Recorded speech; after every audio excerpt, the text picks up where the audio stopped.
Ao término da Segunda Guerra Mundial, um isolado atol do Pacífico foi escolhido para sediar o teste da mais devastadora arma já criada.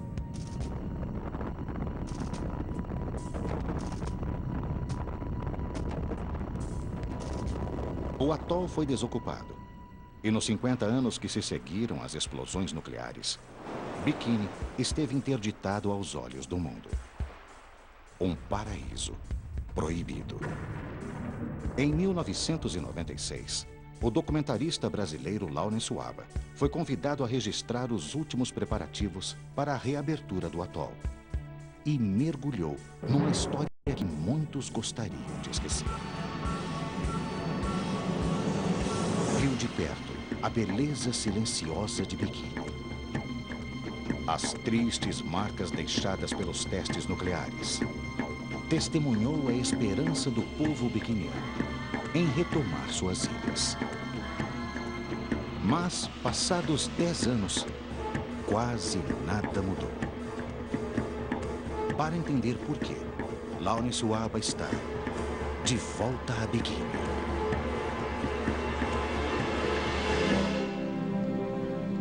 São 9 da manhã aqui nas Ilhas Marshall, 6 da tarde no Brasil. Estamos prestes a aterrissar em Bikini. Eu já estava ficando louco. Se passaram mais de 40 horas desde que saí de São Paulo. Fiz escala na cidade de Dallas, nos Estados Unidos, e depois voei para Honolulu, no Havaí. Aí, depois de outro longo voo, pernoitei em Majuro, a capital das Ilhas Marshall. E finalmente, depois dessa odisseia aérea, agora estamos chegando ao atol de Bikini.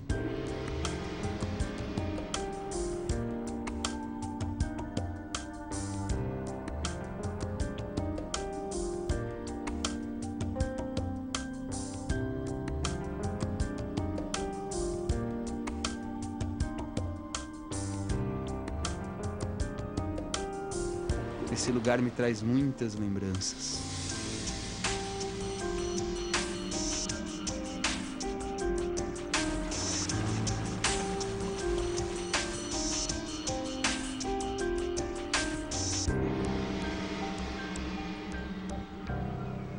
Agora, 10 anos depois, vamos mergulhar nos navios afundados nessa lagoa e mostrar por que o povo biquiniano ainda não pôde voltar para essa ilha, que é considerada o local mais remoto do planeta Terra.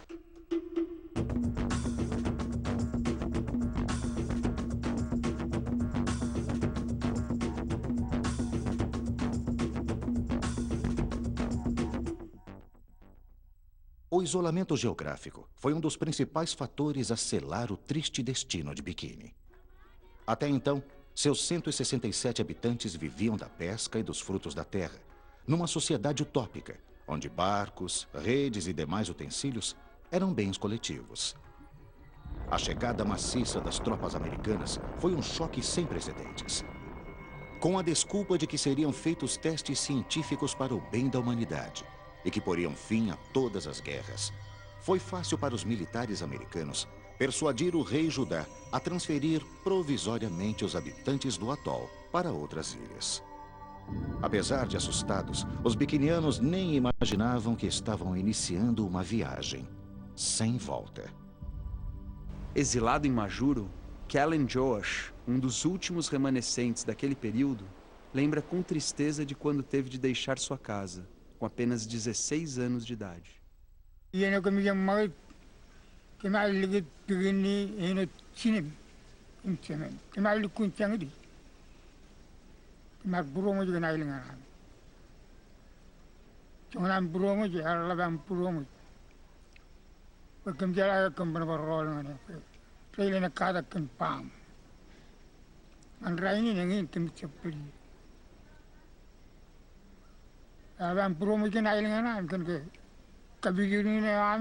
A polêmica mundial gerada pelas duas primeiras bombas atômicas detonadas em Bikini, nos meses de junho e julho de 1946, inspiraria o batismo da igualmente explosiva criação de dois estilistas franceses, numa irônica homenagem ao atol. Apesar de triste, o ancião vê com bom humor o fato de sua ilha ter batizado o popular traje de banho feminino de 2 peças.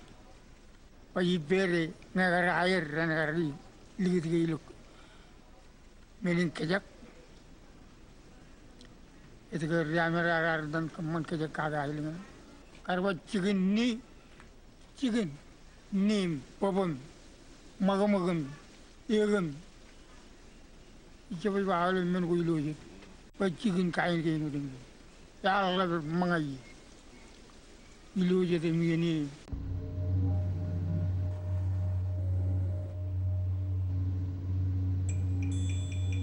O evento que atraiu os olhos do mundo em 1946 chamou-se Operação Crossroads, palavra que significa encruzilhada em inglês. Mais de 70 embarcações de guerra foram posicionadas na lagoa central do atol para testar os efeitos de um ataque nuclear sobre uma frota naval. 2 bombas de poder semelhante à de Hiroshima foram detonadas. A primeira, batizada Able, explodiu no ar a uma altura de 100 metros.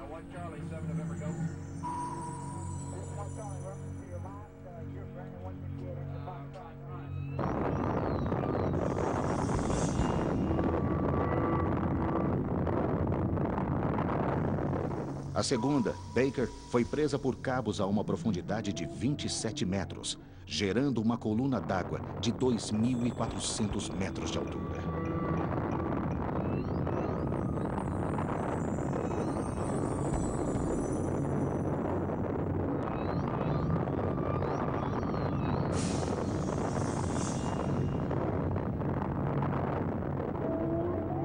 Ao final dos testes, o fundo da lagoa de Bikini era um cemitério de embarcações de guerra. Por ironia do destino, 50 anos mais tarde, esse museu subaquático se revelaria muito importante para o povo biquiniano. Quando estive aqui em 96, conheci o Jack e seu plano de desenvolver o turismo subaquático em Bikini. Casado com uma biquiniana e vivendo em Majuro há mais de 25 anos, o norte-americano Jack Nidenthal é o representante eleito do povo biquiniano para defender seus interesses junto ao governo dos Estados Unidos. Jack idealizou o programa de turismo de mergulho como uma alternativa econômica para os biquinianos. The Bikinians, about 11 years ago, decided that they had this great asset up on Bikini. They knew these ships were important to the world, and they really understood that it had a potential to make a lot of money, and that these ships were extraordinary. They had a lot of different people telling them that. And the Bikinians were telling me to get that job done. They kept saying to me, Jack, we've got to have this dive operation up there. But it was deep diving, and I knew it would take a special kind of person to get this done. And I just wasn't finding that particular kind of person. And it wasn't until I met a guy named Fabio Amaral from Brazil, who was a very good technical diver and convinced me that he knew how to do this kind of diving, that I really bought into it.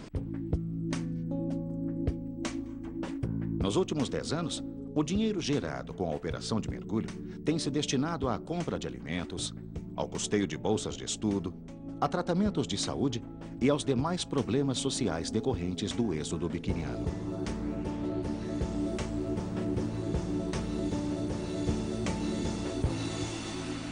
Para nós mergulhadores, o maior atrativo de Bikini é, sem sombra de dúvida, o USS Saratoga, o único porta-aviões naufragado em profundidades mergulháveis no planeta e objeto de desejo de qualquer mergulhador técnico.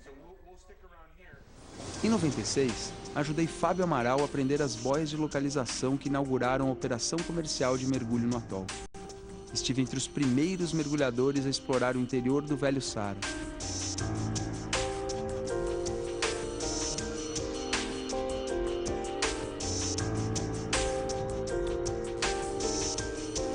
E vi de perto alguns aviões deixados para os testes.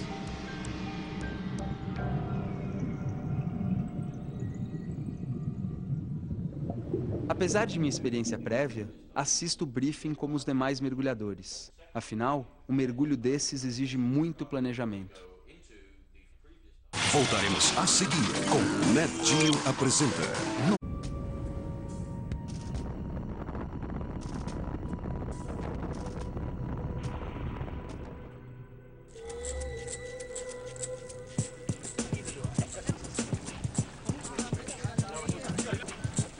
10 anos depois da primeira expedição que a gente fez aqui para Bikini, estamos voltando e agora, em poucos minutos, vamos reencontrar o Saratoga. Parece que há algumas diferenças daquele tempo para agora.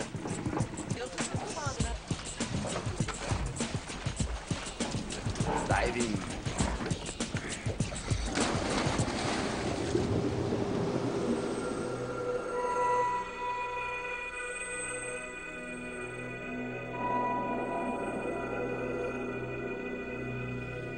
Hoje, o gigantesco navio repousa a 57 metros de profundidade.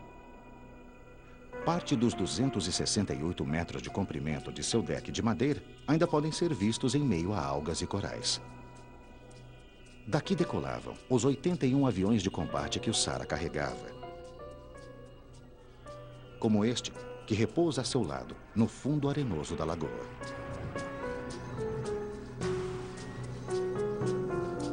O mergulho em naufrágios é uma modalidade arriscada e exige treinamento específico. Ao penetrar no interior do navio, os mergulhadores perdem o acesso direto à superfície. Por isso, precisam de equipamentos com sistema de backup. Um cabo-guia evita que se percam no interior dos destroços.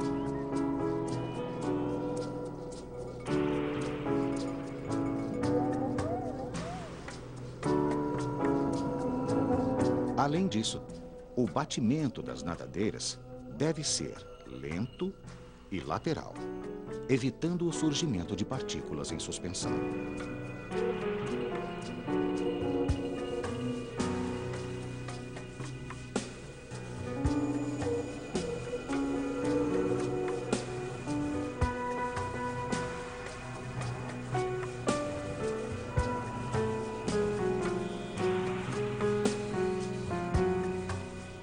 Mas este não é o único desafio de se mergulhar no Saratoga. Os mergulhos recreativos são limitados a profundidades menores do que 40 metros. Para chegar aos quase 60 do navio, é necessário um curso específico, além de muita experiência.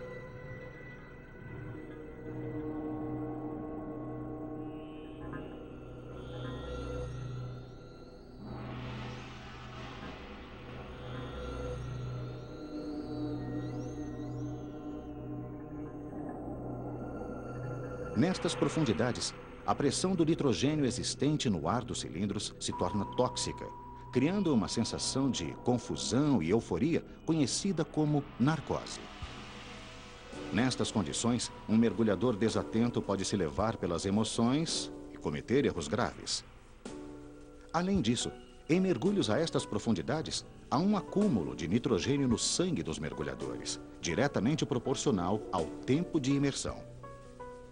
A diminuição da pressão à medida em que os mergulhadores voltam à superfície pode causar as temidas doenças descompressivas.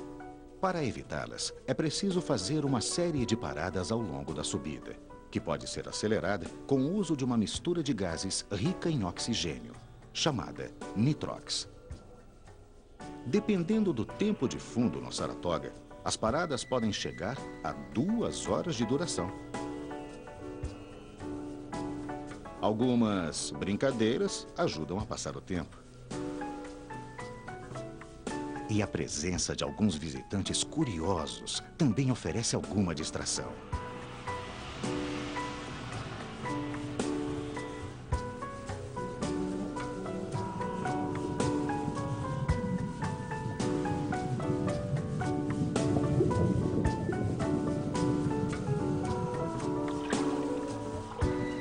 Depois de 10 anos, poder ver o Saratoga de novo, a gente pôde perceber que o navio sofreu um pouco ao longo dos anos e talvez por causa desse terremoto que teve aqui no Havaí, a ponte de comando está colapsando, está caindo. Isso fez com que aqueles aviões que a gente visitou há 10 anos ficassem inacessíveis, quer dizer, obstruiu a entrada e está meio perigoso. Por outro lado, a gente mergulhou naqueles 2 aviões que foram catapultados para fora do Saratoga durante a explosão atômica. Então lá na areia, a 54 metros de profundidade, com bastante vida. É um mergulho fabuloso. E aí estamos aqui em Bikini novamente. As especificidades do mergulho em naufrágios de biquíni, em profundidades médias superiores a 50 metros, exigem uma formação técnica. Menos de 5% dos mergulhadores certificados no planeta têm treinamento adequado para se aventurar nessas águas. Isso acaba sendo um obstáculo à popularização do atol como destino turístico. Apenas para efeito de comparação, enquanto Bikini recebe em média 300 a 400 mergulhadores por ano, a vizinha Palau, também na Micronésia, costuma ser visitada no mesmo período por mais de 50 mil mergulhadores.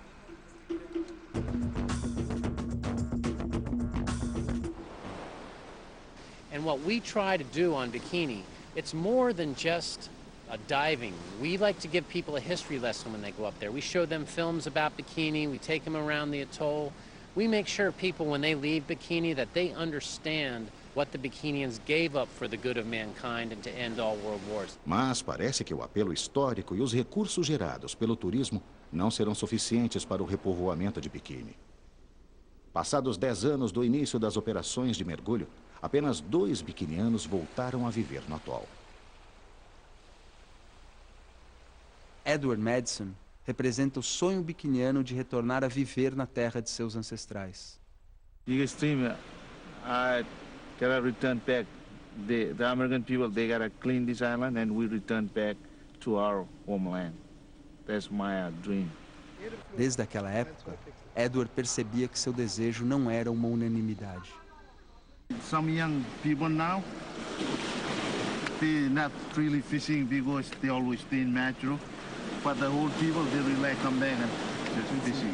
Gabe Johnson, editor do Jornal das Ilhas Marshall, radicado há mais de 20 anos em Majuro, tem uma visão bem pragmática sobre os motivos que afastariam as novas gerações de biquíni. I think the problem is if there's no job opportunity, then having a place to live may not be what brings the younger generation out there. And the older generation would like to just be there.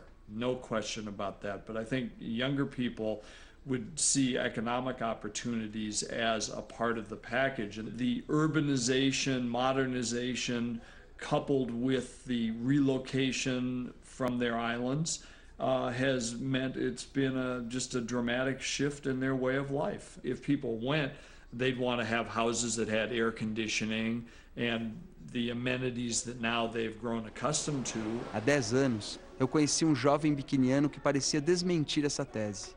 Alison Killen havia morado nos Estados Unidos e voltado para Majuro, onde se dedicava ao resgate da cultura ancestral biquiniana. As a matter of fact, I am very proud of it because I believe that this is only the beginning. The culture was totally dead.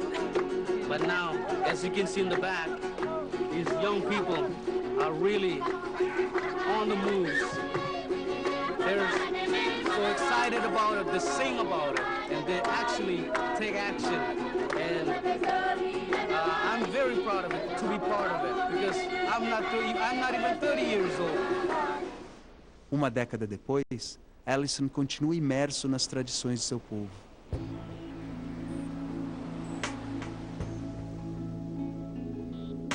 Além de construir embarcações, ele também domina a arte da navegação passada adiante por inúmeras gerações. This one here is the stick chart. This is, every calories on this represent each atolls or each islands in the Marshall Islands. This is the oldest map in the world. So this map was created by the Marshalls. They're the inventor of the map and the compass, although it doesn't really move. But this, you see, look at the stars and the sun and the waves, and it shows you where the north, south, and east is west. Between each island, there's different sticks, which shows different current patterns, or waves that goes around the island. And waves and currents is what we use more than the stars. So that's what makes the Marshallese navigation very unique. Desde a reabertura do atol, Edward se tornou o principal guia de mergulho em biquíni. Assim como Alison, ele mantém tradições que há muito poderiam ter se perdido. Como essa técnica de pesca ancestral, passada de geração a geração.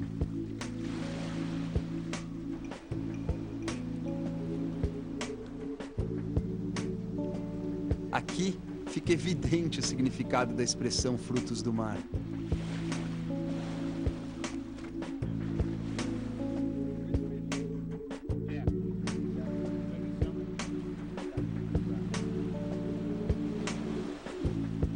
Voltaremos a seguir com Nat Geo apresenta no Nat Geo.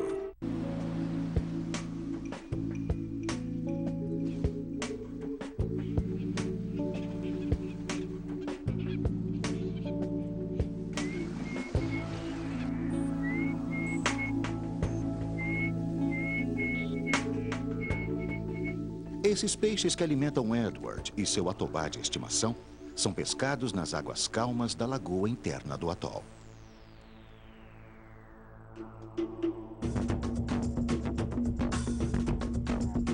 Lagoa essa que não existe nas pequenas ilhas de Kili e Edith, onde hoje vive a maior parte dos biquinianos.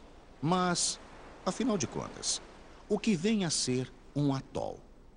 Um atol é um recife circular que se desenvolve a partir da cratera de um vulcão. Ao longo de milhares de anos, o lento acúmulo de esqueletos de corais, conchas, bancos de areia e sedimentos diversos vão construindo estas formações exuberantes.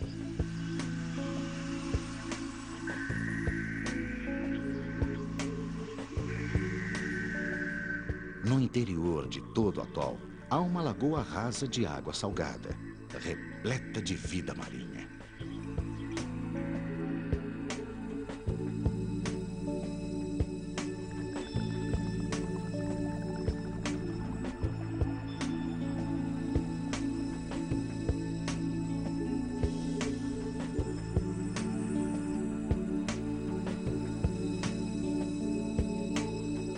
As mesmas águas abrigadas que alimentaram gerações de biquinianos compunham o cenário ideal para a Operação Crossroads.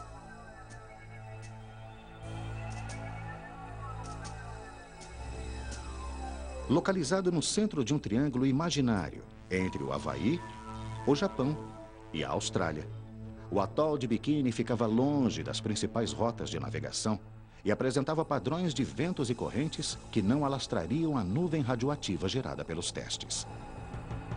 Um dos principais objetivos da Operação Crossroads era demonstrar ao mundo a supremacia militar dos Estados Unidos no período pós-guerra. Por isso, entre navios condenados da própria Marinha Americana e embarcações capturadas de países inimigos, um tinha um significado especial: o encouraçado japonês Nagato.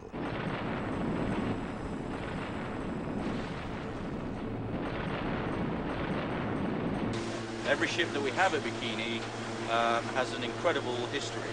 Right now we're heading out to one of the ships that was perhaps the most infamous here. It's the HIJMS Nagato.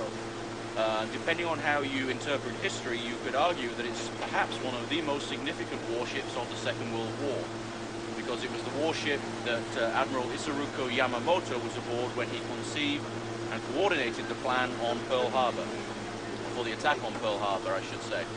And the dive that we're going to go and do this morning is we're actually going to see the bridge structure where he would have been stood when he gave the final command to launch the attack on Pearl Harbor. Uma curiosidade é que quando houve os testes nucleares aqui em Bikini, durante a primeira explosão na Operação Crossroads, o Nagato, que estava aqui simbolicamente para decretar a vitória americana, não afundou. Então eles tiveram que dar tiros em cargas explosivas que ele tinha. Ou seja, logo após a explosão nuclear, o Nagato insistentemente resistiu aos testes atômicos e foi afundado algumas horas depois. Vamos ver como é que ele está no fundo da lagoa.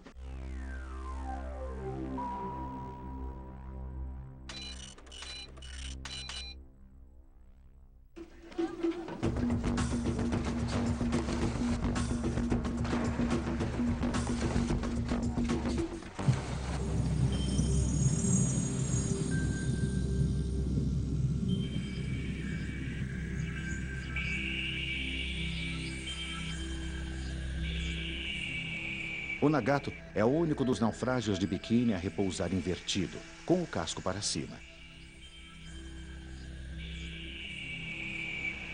Enquanto afundava, o peso de sua enorme torre de comando fez com que o navio girasse em torno de seu eixo.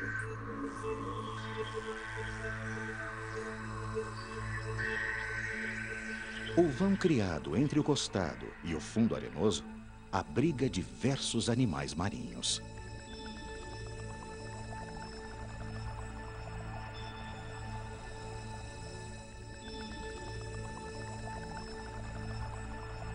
Tamanha variedade de presas atrai grandes predadores. Tubarões de diversas espécies patrulham as águas ao redor do navio.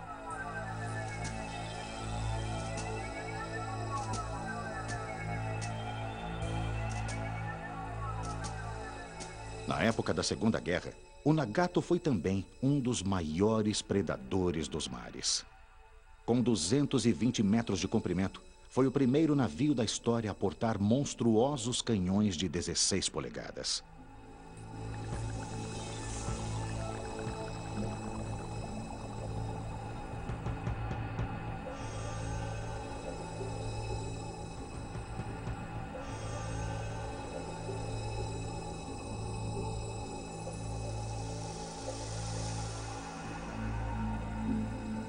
Um poderio que intimidava qualquer inimigo. Não é à toa que foi afundado na Operação Crossroads, servindo de símbolo da vitória americana.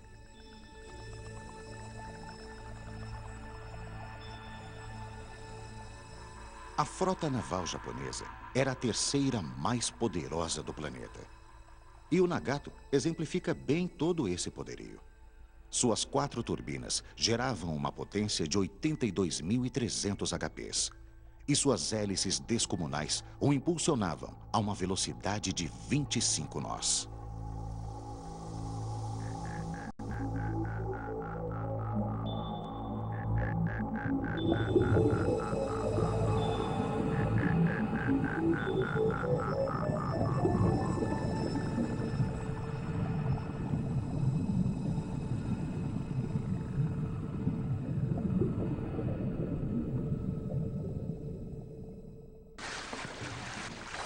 Fantástico!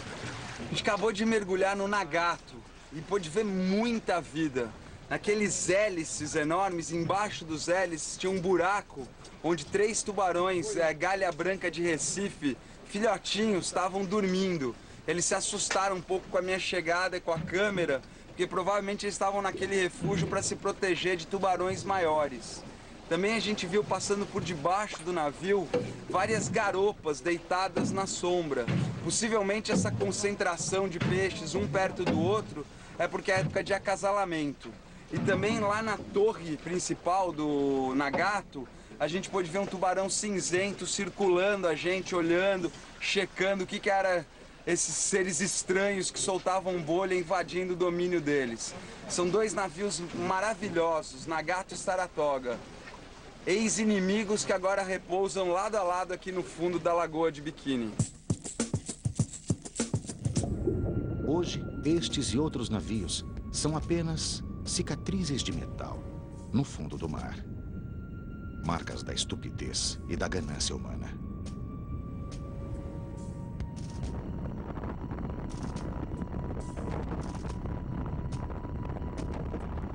Mas as piores cicatrizes de Bikini não são visíveis aos olhos. A herança radioativa deixada pelos testes ainda persiste entranhada no solo do atol e em tudo que nele germina.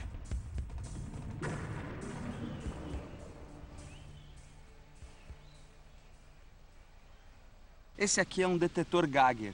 Ele mede a radiação. E a gente pode ver que nesses cocos aqui de Bikini é menor do que numa grande cidade como São Paulo. Mas mesmo assim, deve causar efeitos em pessoas que bebam essa água constantemente. Por isso, a ilha ainda não está limpa para os biquinianos voltarem. You know, I really like eating lemon, but we kind of afraid about the lemon because they tell us it's kind of radiation. We still cannot eat anything from the plant. So, but I really like eating lemon. I wish I put in some of my fish or something. In the early 90s, we got $90 million from the U.S. government to do the cleanup. That was based on a 100 millirem standard, a cleanup standard. And what's happened since then, and we began doing things up there. We built dormitories, we built some warehouses, we built some other things on Bikini that you'll see. So we did actually start getting ready for a cleanup. Now, what happened later was in 1995, we learned, nobody told us, we learned that the US EPA, the Environmental Protection Agency of the United States, when they go to clean up an area that has been affected by nuclear testing in the US, they use a cleanup standard of 15 millirem. We should be using that 15 millirem standard.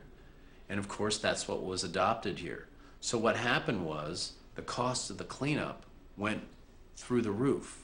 So we had to slow way down on what we're doing on Bikini because we didn't want to build a lot of things that we'd have to maintain and then not have the money to do the cleanup. So we're waiting now to try to get the additional money to clean Bikini. Are you afraid about the radiation? Before I was, but right now I understand how the radiation works in the human being. If they tell us don't hit anything from the plant, we don't do that. We never hit that. And I think that's why I still, after 10 years, I still healthy. Os efeitos da radiação sobre a vegetação de Bikini são bem estudados e monitorados há quase 3 décadas pelo Instituto Lawrence Livermore. Contudo, é difícil para o povo biquiniano confiar na imparcialidade do laboratório americano. Se há controvérsias quanto ao nível de radiação em terra e sobre quem vai limpá-la, no mar, a própria natureza já fez o serviço e a radiação hoje é nula. Logo após os testes, as estruturas metálicas dos navios acumulavam altos índices de radiação. Surpreendentemente, hoje estes naufrágios estão livres do fantasma nuclear. As 19 embarcações que repousam no fundo do atol se transformaram em verdadeiros recifes artificiais.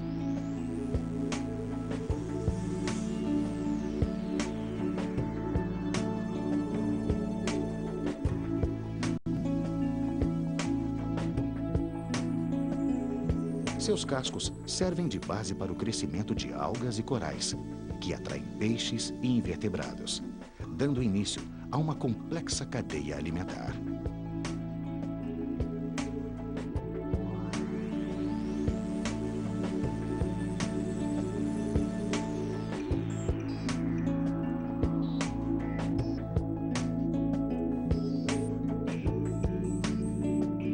Aos poucos, as placas de metal retorcidas de navios, como o do destroyer norte-americano USS Lamson, se transformam em coloridos arrecifes.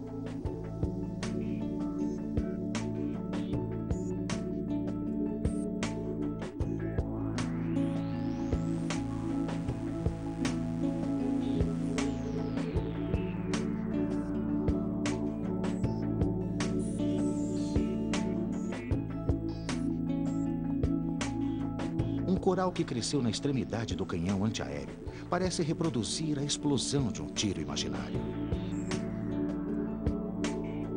Voltaremos a seguir com Nat Geo apresenta no Nat Geo. Tinham apenas uma dorsal, a segunda dorsal era atrofiada ou totalmente ausente. O que eu estou tentando estabelecer agora, coletando as amostras lá de Marshalls e de outros locais que não foram impactados pelos testes, é se essa mutação que causa o defeito na segunda dorsal tem alguma coisa relacionada com os testes ou não. Se a minha pesquisa for comprovada, vai ser a primeira prova real de um animal que foi afetado pelos testes em Bikini. Vou tentar dar minha contribuição à pesquisa do Luiz, gravando a primeira imagem de um tubarão-lixa com sinal dessa mutação nas águas de Bikini.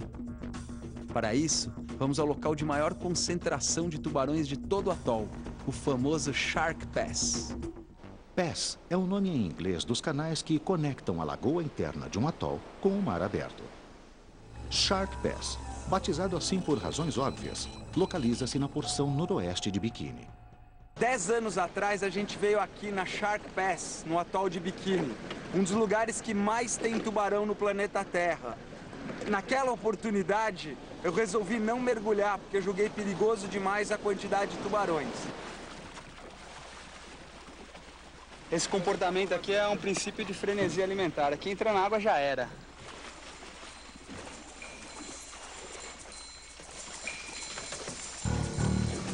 A nossa volta tem uma média de 40 ou 50 tubarões cinzentos. Dá um pouco de nervoso antes de entrar na água. Tubarões cinzentos de Arrecife são uma das únicas espécies territorialistas.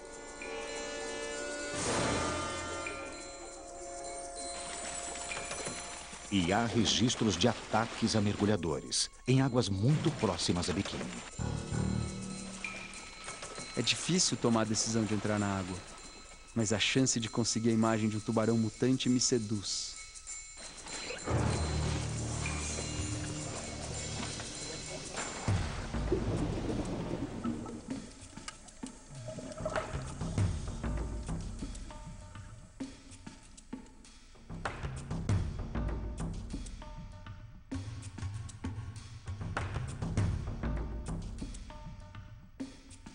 No início do mergulho, os tubarões se mostram agitados e curiosos com a presença dos mergulhadores. Mas aos poucos, se acalmam. Em meio a tantos tubarões cinzentos, não há nenhum sinal de tubarões lixa.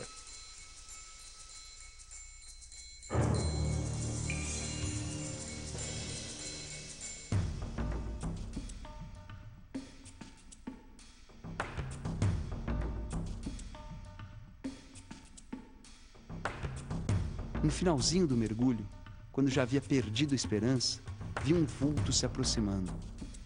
Não tive dúvidas de que era um lixo. Prendi a respiração e me escondi atrás de um coral, pois é um animal normalmente tímido. Quando ele se aproximou, pude registrar a presença de um calombo no local da segunda dorsal. Mal pude acreditar.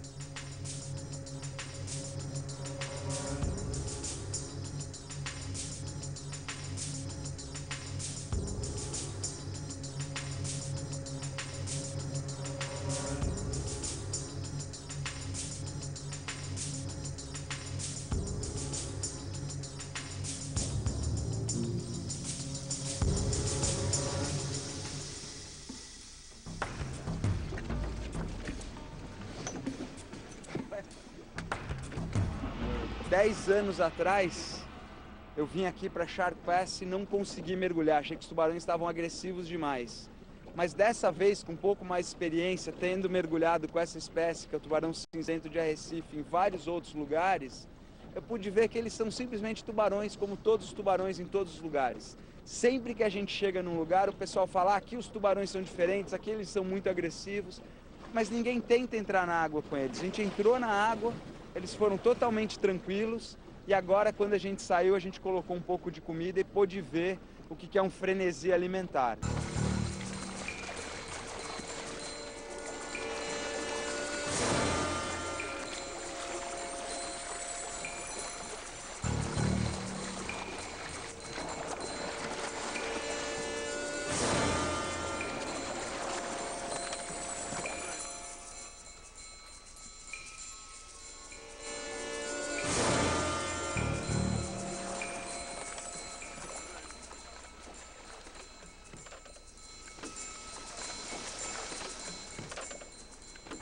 Foi um mergulho tranquilo, maravilhoso, um arrecife lindo e sempre lembrando que a gente está num dos lugares mais remotos do planeta Terra. Então ter a chance de mergulhar aqui com esses animais, como eles sempre foram, num paraíso intocado por mais de 60 anos sem pesca, é realmente um privilégio.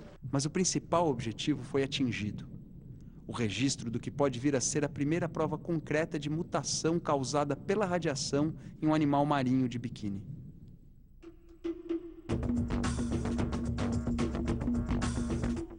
Na manhã seguinte, Lawrence e sua equipe se preparam para mergulhar no local, que marca a maior das violências cometidas contra a natureza de Biquíni.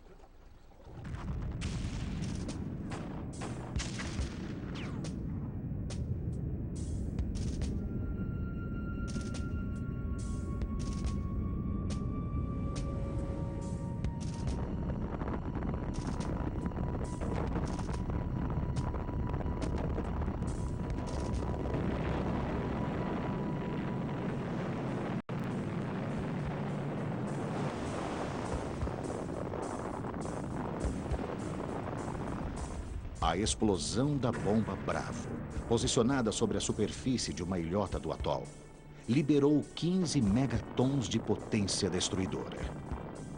Foi o artefato nuclear mais poderoso já testado pelos Estados Unidos em toda a sua história. Como resultado, 3 pequenas ilhas foram vaporizadas instantaneamente, deixando em seu rastro uma cratera com 60 metros de profundidade e mais de 1,5 quilômetro de diâmetro.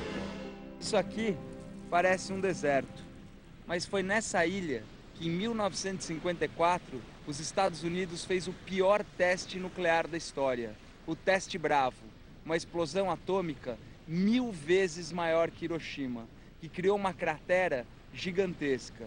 E agora a gente vai mergulhar ali.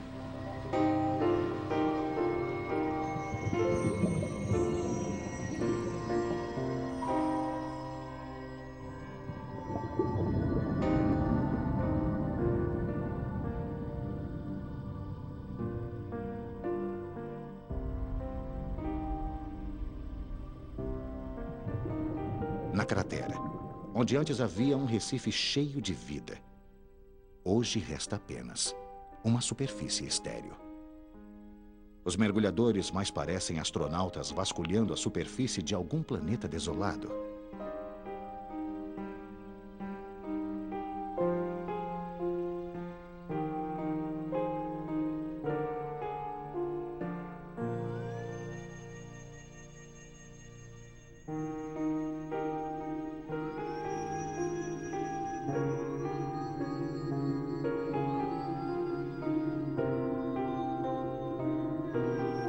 Mas o inesperado acontece.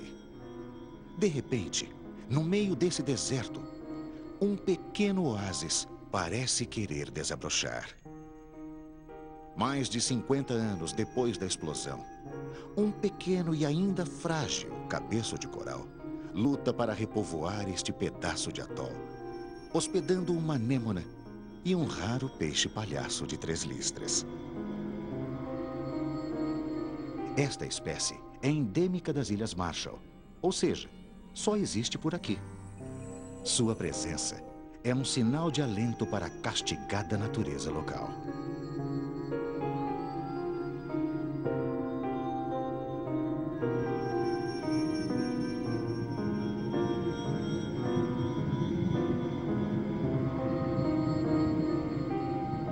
A gente pôde ver o efeito de uma explosão nuclear em cima do arrecife. Parecia a cratera da Lua, essas reentrâncias de areia praticamente sem vida. Até que num pequeno arrecife, do tamanho de uma mesa, a gente pôde ver toda a vida que se concentrava, como se a natureza querendo dizer que ela pode se recuperar da pior explosão causada pelo homem. The United States has been very, I'll say silly, I could even say stupid, for how they have approached this problem. If in 1958 they had come here, said, okay, we're done with the nuclear testing, they went up to Bikini and they cleaned it and they put it back in the shape that it was before they came, like they should have done, we wouldn't be sitting here today. There would be no problem. The Bikinians would be living on Bikini now.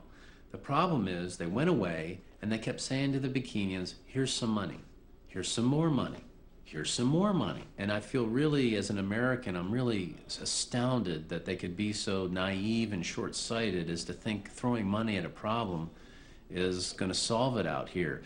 People out here, it's funny, I've heard this expression in Marshallese, they say, you know, money comes and money goes, but the land stays beneath your feet. They now have accepted that essentially both Kili and Edgit, the 2 islands where their main communities are permanent populations. And even if they did move back to Bikini at some time in the future, I don't think people would vacate Kili or Edgit.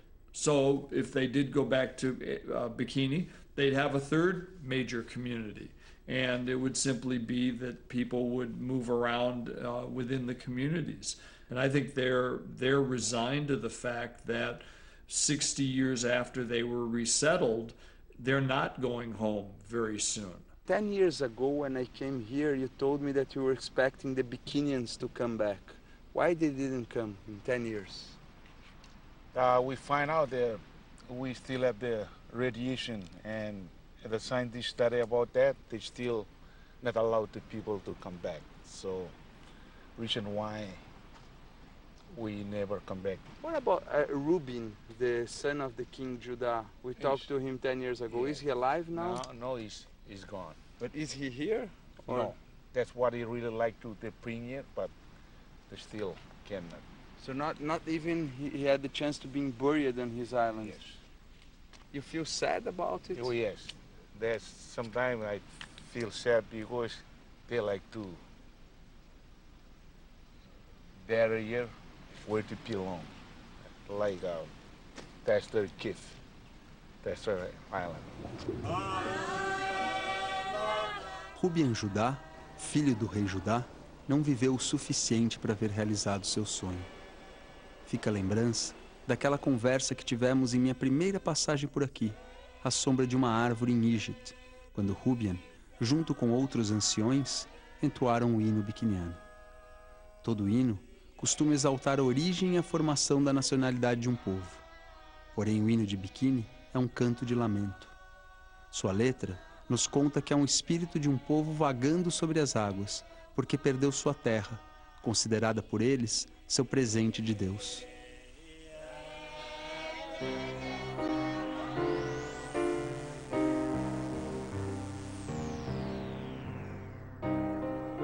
Desde então, o destino de Bikini tem sido resistir.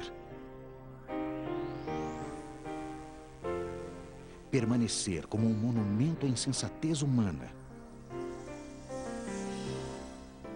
E, ao mesmo tempo, uma prova viva da extraordinária capacidade regenerativa da natureza.